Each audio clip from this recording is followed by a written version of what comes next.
기하 구약성경 열왕기하 5장 1절에서 3절 우리 같이 한 목소리로 부모 말씀 읽겠습니다. 아람 왕의 군대 장관 나아만은 그의 주인 앞에서 크고 존귀한 자니 이는 여호와께서 전에 그에게 아람을 구원하게 하셨음이라. 그는 큰 용사이나 나병 환자더라. 전에 아람 사람이 떼를 지어 나가서 이스라엘 땅에서 어린 소녀 하나를 사로잡음에 그가 나아만의 아내에게 수종들더니 그의 여주인에게 이르되 우리 주인이 사마리아에 계신 선지자 앞에 계셨으면 좋겠나이다. 그가 그 나병을 고치리라 하는지라. 아멘.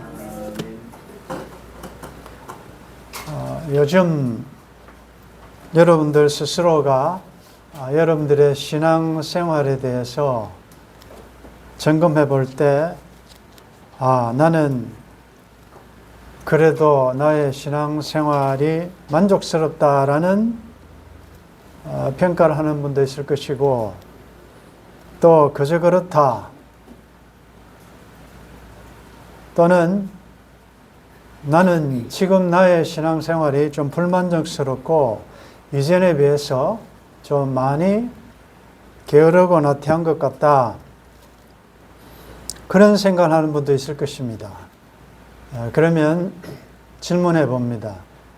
만약에 나의 현재의 신앙생활이 만족하지 못하다면 왜 그런지, 그 이유는 무엇인지 한번 점검해 보시고 또 친구들 이야기 들어보면 선교지 방문도 하고 전도도 하고 열심히 집회도 참석하고 뜨겁게 신앙생활을 하는데 그에 비해서 나는 너무나도 일상 다람쥐 쳇바퀴 돌듯이 너무나도 뻔한 그런 생활을 하기에 상대적으로 비교할 때 나는 좀 신앙적으로 좀 떨어지고 만족이 없다. 이런 생각도 할 수가 있겠습니다.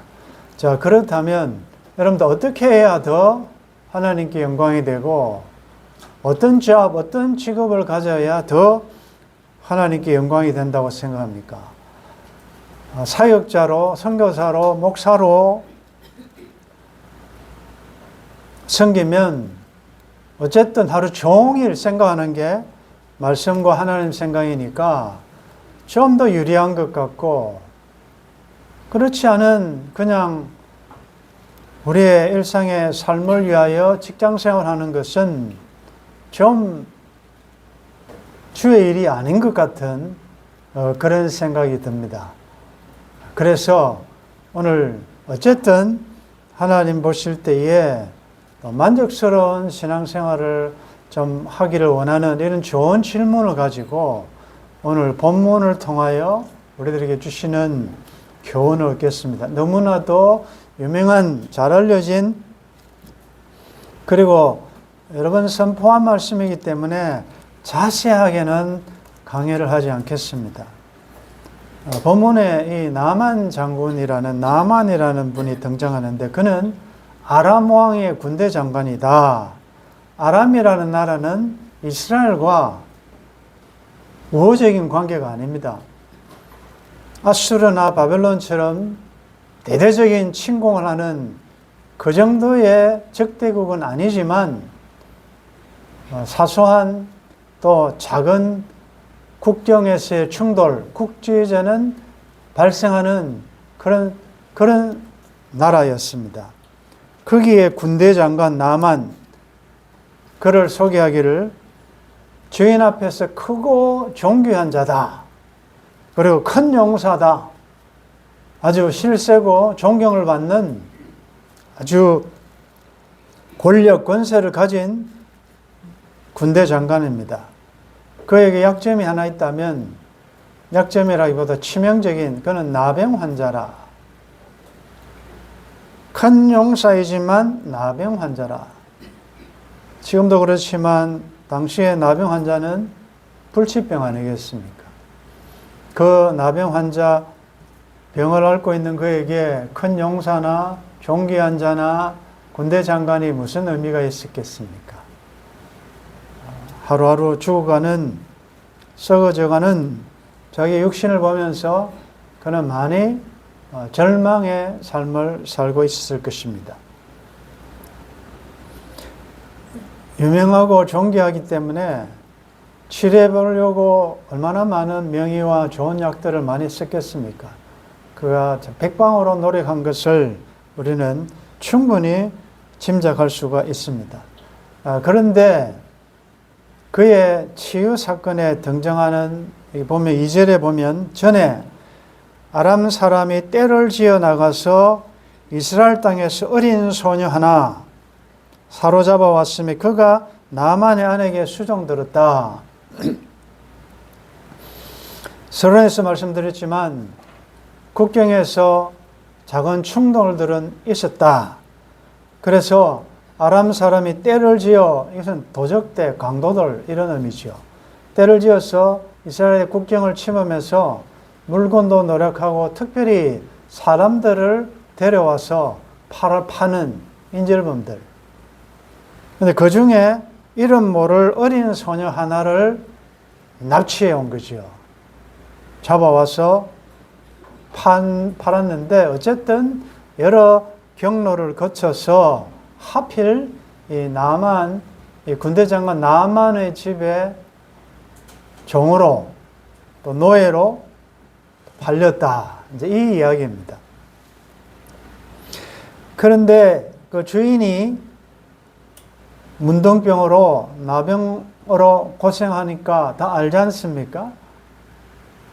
그런 어느 날 이 소녀가, 어린 소녀가 주인에게 딱 한마디 합니다. 주인에게, 우리 주인이 사마리아에 계신 선지자 앞에 계셨으면 좋겠다. 그가 그 나병을 고칠 것인데 라는 딱 한 문장이에요. 우리 주인이 사마리아에 계신 하나님의 종, 그 선지자 앞에 계셨더라면 그분이 나병을 고칠 수 있다. 그 내용 아니겠습니까? 어쨌든 이 이야기는 여주인을 통하여 나만에게 전달되고 나만은 왕에게 이야기해야 되고 그러면 한번 가봐라 라고 하면서 이제 보내게 되는 거죠. 결국 그래서 어쨌든 그 과정을 통하여, 이 과정은 다음에 또 한번 살펴보겠는데, 과정을 통하여 회복되었습니다. 나병이 나았습니다. 불치의 병이 나았다는 거죠. 그 나은 결과가 뭐냐면 5장 15절에 보면 나만이 모든 군대와 함께 하나님의 사람에게로 돌아와서 그의 앞에 서서 이르되 내가 이제 이스라엘 외에는 온 천하에 신이 없는 줄을 아나이다. 하나님만이 참 신이다 라는 신앙 고백을 합니다. 한마디로 하면 하나님의 영광이 그 나라에 완전 선포된 사건이죠. 자, 너무 잘 아는 내용인데 오늘 이 본문의 주인공은 나만이 아닙니다. 이야기는 나만 중심으로 스토리가 써내려가지만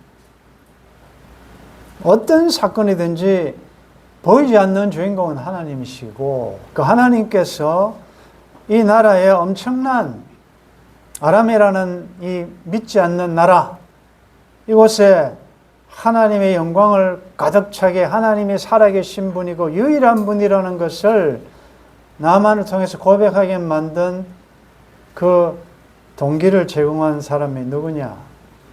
그건 이름 모를 포로로 잡혀온 어린 소녀였다. 자세하게 나타나지 않았지만 어린 소녀의 믿음을 한번 우리가 생각해 보면 그는 무슨 꿈이 있었으며 무슨 희망이 있겠습니까?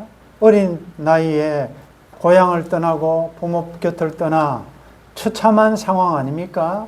포로로 내일을 기약할 수 없는 그런 가운데 그는 한을 품고 아람이라는 이 나라, 원수 나라 아닙니까? 그리고 그게 군대 장관이니까 뭐 어느 날 나라도 이 음식에 독을 타서 이 사람을 죽일까 뭐 이런 생각도 극단적으로 할 수 있는 다양한 상황이라고. 그는 그의 삶의 현장은 하나님의 일, 하나님의 영광을 드러낼 수 있는 틈은 전혀 없는, 그가 나가서 뭐 전도를 하겠습니까? 뭘 하겠습니까? 거의 제로에 가까운 그런 최악의 환경입니다. 그러나 그는 그 여주인에게 그 한 말을, 여주인이 어린 계집 소녀, 그것도 다른 나라에서 온 여종의 말을 듣고 남편에게 말할 정도로 그는 섬기기를, 성경에 있는 대로 종들아 너희 상전들을 섬길 때 눈가리만 하지 말고 그 위에 상전인 줄 알고 죽게 하듯 하라. 그는 아마 성실하게 최선을 다하여 비록 다른 나라에, 그리고 우호적이지 않는 그 나라의 군대 장관이지만 그는 그를 섬기는 것이 아니고 주님을 섬기는 마음으로 평소에 섬겼다는 거 아니겠습니까? 그렇기 때문에 그는 여주인의 그 집안에 신임을 얻었을 것입니다. 그러니 이런 말을 할 때 그 무시할 수도 있는데 그걸 귀담아 듣고 말하지 않습니까? 그는 섬기되 그 최악의 상황이지만 죽게 하듯 됐다. 그 말은 또 다르게 표현하면 우리가 그동안에 계속 공부한 대로 그는 비록 노예로 팔려왔고 이렇게 종으로 팔려왔지만 그는 팔린 자로 살지 않았고 보내심을 받은 사명자로 살았다는 것입니다. 상황으로는 포로로 잡혀온 것이지만 그래서 한을 가지고 살지 않고 보이기는 그렇지만 하나님이 주인이시고 주권을 가지시니까 하나님이 나를 이 가정에 보내셨다. 보내심을 받은 자의 삶을 살았다는 것입니다. 그는 하나님의 주권을 믿었기 때문에 율법을 지키는 구약시대에 있었지만 어떻게 그는 신약의 율법의 완성, 율법의 기본 정신인 사랑을 그는 실천하고 있지 않습니까? 우리 같으면 나에게 상처를 주고 나에게 원수 같은 자를 그가 어려움을 당했다, 나병 환자다, 잘했다, 꽃이다, 너무 벌 받았다, 얼마든지 그런 말 할 수 있는데 그에게 이렇게 긍휼과 사랑의 마음을 가질 수가 있습니까? 여러분들 어때요? 조금이라도 여러분들과 관계가 불편한 자가 어려움이 있을 때 여러분들 먼저 긍휼과 사랑의 마음이 먼저 나오지는 그렇게 쉽지 않습니다. 뭔가 잘못하니까 하나님께서 벌 내리시구나. 하나님이 드디어 치시네? 이런 생각이 먼저 든다고요. 그런데 이 어린 소녀는 그 진심으로 자기 주인이 나았으면 좋겠다라는 그런 긍휼과 사랑의 마음이 있었다는 것입니다. 또 하나, 여러분들 이 말을 괜히 했다가 그는 죽을 수도 있습니다. 어떻게 낫는다는 말입니까? 나병을. 그 나라에서도 온갖 치료와 명의들을 다 불러서 얼마나 노력해 봤겠습니까? 뒤에 보면 이스라엘 왕조차도 내가 하나님이냐? 내가 어떻게 고칠 거라고 나한테 와서 고쳐달라 하느냐라고 하나님을 믿는 하나님의 백성들조차도 하나님을 불신하는 그 시대에 이 어린 소녀는 무슨 믿음이 있었길래 만약에 그 말했다가 안 나으면 어떻게 되겠습니까? 끌어오너라 완전히 참소용시키던 죽음을 각오한 내용 아니겠습니까? 그러면 여기서 우리가 또 한 가지 추론해 볼 수 있는 것은 그의 믿음이 어디서 생겼을까? 아마 그 부모의 신앙교육 때문 아니었을까? 부모님 여러분들은 자녀들이 어디에 있는지 24시간 같이 따라다닐 수가 없어요. 어떤 상황에 노출될지 몰라요. 그러나 이 어린 소녀 보십시오. 어떻게 이런 신앙을 소유할 수 있을까? 평소에 아버지 엄마가 그 부모님이 믿음의 가족이 어떻게 무슨 본을 보여주길래 이런 당당한 믿음을 소유할 수 있을까? 하나님이면 고치실 수 있다. 인간은 할 수 없지만 하나님이 도와주시면 할 수 있다. 하나님은 능히 전능하신 분이시다. 그 믿는 믿음이 이런 고백을 하게 된 거 아니겠습니까? 오늘 이 말씀을 보면서 이 나라에 하나님의 영광과 하나님의 이름으로 꽉 차게 만든 자가 누굽니까? 유명한 부흥사입니까? 위대한 신학자입니까? 목사입니까? 누굽니까? 전도단에 가서 했습니까? 누가 어떻게 했습니까? 여러분들이 하나님을 위하여 위대한 일을 하려고 하지 마십시오. 내가 주를 위하여 열심히 해야 되겠다는 생각조차도 내려놓으셔야 돼요. 하나님은 인간의 어떤 노력과 여러분들의 봉사와 섬김을 필요로 하지 않습니다. 하나님은 하나님의 영광을 스스로가 지키신다고요. 우리 인간이 뭘 못해서 하나님을 더 높인단 말입니다. 그런 착각을 내려놓으셔야 돼요.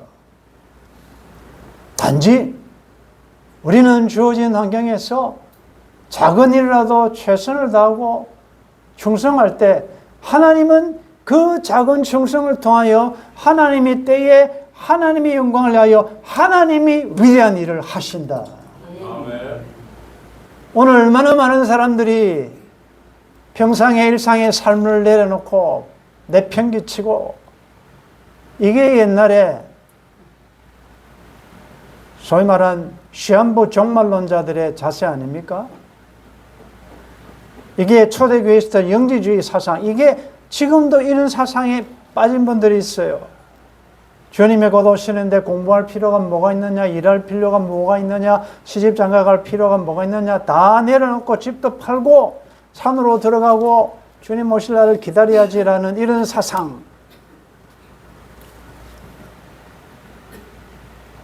공부도 다 내려놓고 그냥 열심히 전도 다니고 해야지, 그것이 주의 일이고 지금 내가 평상의 일상의 삶이거는 하나님의 일이 아니라고 생각하는 것. 이런 사상들이 열심히 특심한 분들에게 있을 수 있어요. 저도 한때 이런 사람이었어요. 공부하는 게 이게 하나님의 영광이 아니고 내가 왜 지금 이 시간에 앉아있냐. 지금 뛰어나가가지고 열심히 하고 전도하고 막 선교지에 가고 이렇게 해야 되는데 이게 너무나도 보링하고 이게 아니다라는 생각이 들 때가 있었어요. 아람에 하나님의 영광을 가득 차게 만든 자는 이름 모를 어린 소녀였습니다. 그런 의미에서, 어떤 의미에서 결론적으로 보면 하나님께서 그 소녀를 그곳에 보내셨다라고도 볼 수 있습니다. 그 작은 소녀의 삶을 통하여 하나님은 큰 일을 행하셨습니다. 여러분들께서 기도해 주시는 중에 지금 목사님은 지난 토요일 사실은 응급실에 밤에 갔을 때 당직 의사가 오늘 밤을 넘기기 어렵다라고 선언을 했습니다. 인공호흡기를 달아야 한다. 근데 사모님도 그렇고 가족들이 다 원치 않았습니다. 왜? 생명의 주관자가 하나님이심을 알기 때문에. 하나님이 낫게 하시려면 그거 없이도 할 수 있는 것이고, 그거 하면 뭐 거의 식물적으로 가는 걸 아니까. 일주일이 지났습니다. 모든 것은 1분 1초도 더하거나 빼지를 못하기 때문에, 하나님의 주권을 믿기 때문에 모든 가족들이 편안 가운데 하나님의 인도하심을 또 기다리면서 지금 따라가고 있습니다. 지난주 중에 그 병실에 같이 입원한 어느 남자분이 사모님에게 질문했습니다.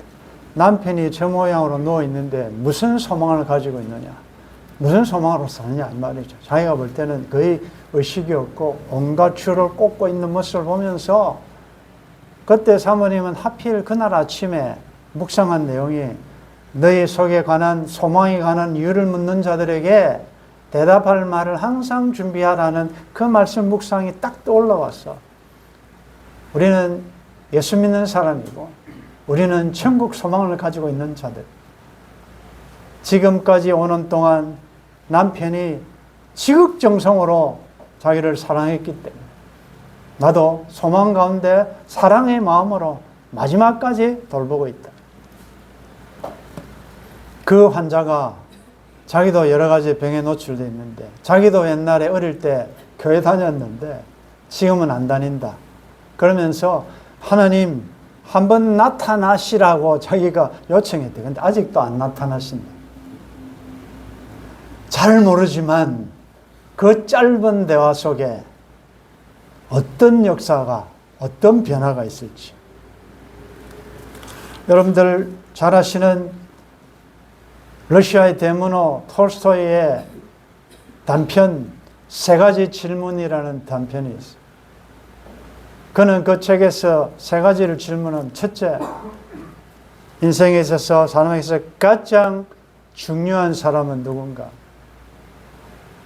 그리고 가장 중요한 일은 무엇인가? 그리고 인생에 있어서 가장 소중한 시간은 언제인가? 여러분들이 잘 알지 않습니까? 가장 중요한 사람은 지금 너가 만나고 있는 사람이고, 가장 중요한 일은 내가 지금 만나고 있는 이 사람에게 선을 행하는 것이고, 그리고 가장 소중한 시간은 바로 지금이다. 조금 있다가 특성을 하겠지만 일상이라는 복음성이 있습니다. 그 가사는 이렇게 됩니다. 나를 보내사 서게 하신 곳, 가장 귀한 곳이 바로 이곳이라. 내게 주신 곳 광야와 같아도 믿음과 소망 가지고 최선을 다하리. 나의 작은 삶 주께 드릴 때 나의 삶을 통해 주 영광 받으리. 내게 맡기신 가장 귀한 이곳 감사와 순종으로 오늘을 살리라. 나의 일상을 통해 하나님께 영광을, 나의 일상을 통해 생명의 복음을, 내게 맡기신 이곳 나를 부르신 곳에 하나님의 나라가 이루어지기를 원합니다. 아멘. 나의 일상을 통해 주의 나라 이루소서. 학생들은 열심히 공부하십시오. 아내는 집에서 혹은 일터에서 각자 고진 삶의 현장, 그것이 바로 하나님이 여러분들을 파송한 것이고, 그 일상을 통해 여러분들이 작은 일에 충성할 때 하나님은 그 일을 통해 하나님 밑에 하늘 밖으로 하나님께서 영광을 돌려내실 줄 믿습니다. 여러분들 일상이 하나님께 영광되는 복된 삶 되기를 주의 이름으로 축원합니다. 이름 모를 종으로 노예로 포로로 붙잡혀온 그 어린 소녀의 한마디의 고백을 통하여 아람이라는 나라에 하나님의 이름이, 하나님의 영광이 가득 차게 되었습니다. 때때로 나의 일상이 너무 따분하고 자꾸 다른 사람과 친구들과 비교하여 더 큰 일을, 더 많은 위대한 일을 하려는 이런 생각을 내려놓게 하시고, 바로 이 시간, 바로 이 사람에게 하나님이 원하시는 가장 위대한 큰일, 나의 삶을 통하여, 나의 말을 통하여 복음을 선포할 수 있도록 도와주옵소서. 우리의 일상이 하나님의 영광을, 하나님 나라 확장에 귀하게 쓰임받기를 소원하고 주 예수님의 이름으로 기도드리옵나이다. 아멘.